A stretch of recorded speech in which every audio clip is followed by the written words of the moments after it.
Hallo, grüß euch. Hier ist Inga. Schön, dass ihr wieder dabei seid. Inzwischen habe ich auch meine Stimme wieder gefunden. Ich war neulich an einer Bronchitis erkrankt und hatte prinzipiell überhaupt keine Stimme mehr. Es war nur noch ein heiseres Flüstern und gemalt habe ich auch nicht. Deswegen bin ich froh, dass ich euch heute mit einem neuen Video überraschen kann. Und ich habe mir eine quadratische Leinwand ausgewählt, dazu 2 Farben, die komplementär zueinander sind. Und zwar ist das einmal das Primär Cyan und passend dazu habe ich das Zinnoberrot ausgewählt. Ich möchte heute einen kleinen 3D-Effekt zeigen, wie man ihn mit relativ wenigen Mitteln sozusagen herstellen kann, und ich hoffe, das Ergebnis wird dich inspirieren, so etwas vielleicht in deine Bilder und Gemälde einzubauen. Zunächst einmal trage ich relativ zügig das Primär Cyan auf, und mir ist es dabei nicht wichtig, wie die Pinselführung aussieht. Das gleiche mache ich mit dem Zinnoberrot. Wichtig ist nur, dass beide Farben ungefähr die Hälfte des Bildes einnehmen, und dort, wo beide Farben zusammentreffen, ergibt sich eine Mischfarbe, und diese Mischfarbe ist ein leichtes Grau-Grün. Und das ist auch so gewollt, sonst hätte ich die blaue Farbe ja kurz anföhnen können, dass sie getrocknet ist, und dann würde das anders aussehen. Aber es soll auch ein Bild werden, in dessen Hintergrund sozusagen eine Textur liegt, und deswegen ist das auch genau so richtig, wie es gerade ist. Weil das Blau zu den Farben gehört, die eher transluzent sind, lege ich also nochmal eine zweite Schicht nach, und das kann man dann auch so ein bisschen sehen. Es wird an einigen Stellen sozusagen dunkler.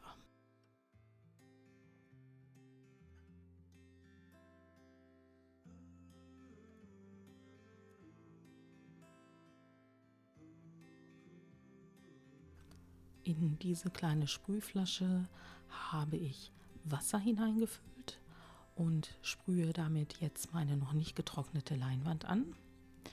Und dann greife ich zum nächsten Krepppapier, drehe aber das Krepppapier auf die Seite, wo diese Struktur ist. Und das findet sich jetzt auch auf der Leinwand wieder, weil ich die Farbe mit dem Krepppapier wieder abnehme.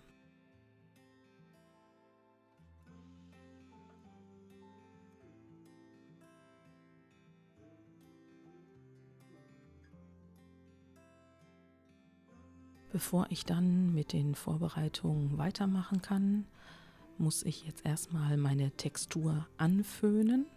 Das heißt also, die Leinwand muss vollständig getrocknet sein, damit ich anschließend mein Abdeckband auftragen kann. In meinem Fall habe ich mich jetzt für ein breiteres entschieden, aber man kann schmalere nehmen.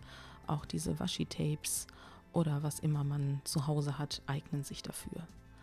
Sollte nur so sein, dass die Farbe nicht unter den Rand laufen kann. Zu Anfang habe ich jetzt mal 3 Streifen genommen. Einer davon geht komplett über die Leinwand und die anderen beiden überdecken nur Teile davon.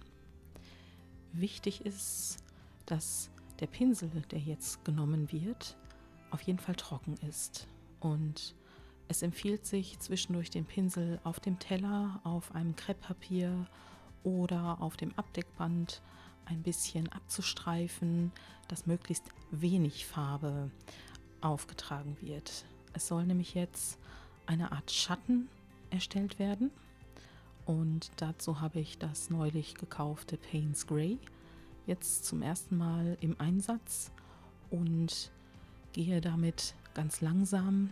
Also dieser Teil dieser Struktur, der dauert jetzt tatsächlich ein bisschen. Das sieht man auch im Video. Wenn man zu viel Farbe aufträgt, wird der Rand zu schwarz. Das passiert mir gleich auch einmal, aber ich versuche dann an den Stellen das Payne's Grey wieder etwas zu verblenden. Also ich achte schon darauf, dass der Pinsel nach wie vor trotz Farbe möglichst trocken bleibt. Und je präziser man ist, ich habe jetzt einen Flachpinsel genommen, vielleicht eignet sich ein Rundpinsel dafür auch besser, umso schöner sieht der Effekt anschließend aus. Das sieht man dann, wenn man ganz am Ende des Videos das Band abzieht.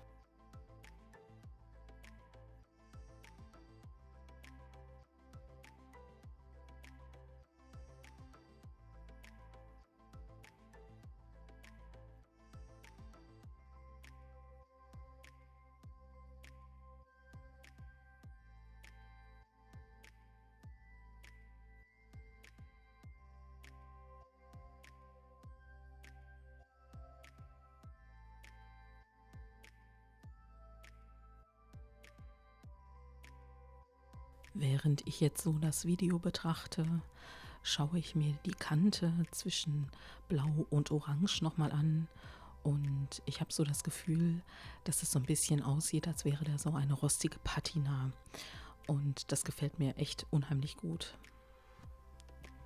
Mit dem nächsten Klebestreifen schaue ich nach interessanten Feldern, wo möchte ich diesen hinkleben, und dann habe ich etwas gefunden, was hinterher interessante Formen macht. Also deswegen dauert das ein bisschen, sich zu überlegen, was mache ich damit, welche Felder bleiben über, wie könnte das hinterher aussehen. Und wenn ich dann meine Stelle gefunden habe, dann klebe ich das Band auch darauf an und fange auch dort wieder an mit meinem Schatten. Und jetzt gibt es ja sozusagen eine Stelle, die noch von dem anderen Klebeband bedeckt ist. Und da wird man nachher sehen, was das für einen schönen Effekt hat. Auch hier gehe ich ganz vorsichtig mit dem Pinsel wieder dran lang, verstärke den Effekt nochmal, weil im Grunde genommen liegt diese Schicht höher gedanklich und müsste in dem Sinne auch mehr Schatten werfen. Also wenn ich mir das sozusagen als 3D-Modell vorstelle. Momentan ist davon noch nicht so viel zu sehen, aber gleich wird man das besser sehen können. Und weil ich von dieser schönen Technik noch nicht genug habe, habe ich mir noch einen Streifen aufgeklebt. Auch dort gehe ich wieder mit meinem trockenen Pinsel an den Kanten entlang und färbe auch nochmal die anderen Linien sozusagen nach.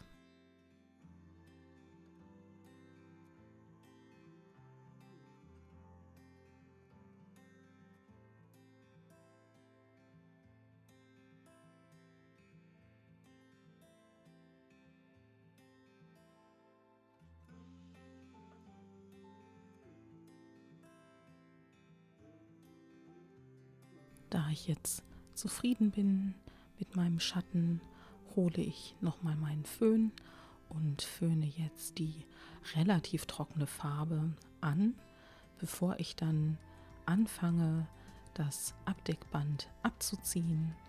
Und jetzt kommen die ersten Effekte zum Vorschein, denn jetzt zeigt sich, dass Linien und breite Streifen entstanden sind und dass die einen untereinander hergehen und in einem anderen Fall oben drüber liegen. Und damit könnte man mit Sicherheit noch viel mehr anstellen, aber ich wollte euch diese Technik einfach mal zeigen an einem kleinen Beispiel und ein bisschen Inspiration geben und würde mich freuen, wenn ihr mir dazu was in den Kommentaren schreibt. Gerne nehme ich von euch ein Like entgegen. Ihr dürft gerne meinen Kanal kostenlos abonnieren und ich hoffe, wir sehen uns bei meinem nächsten Video. Macht's gut. Ciao.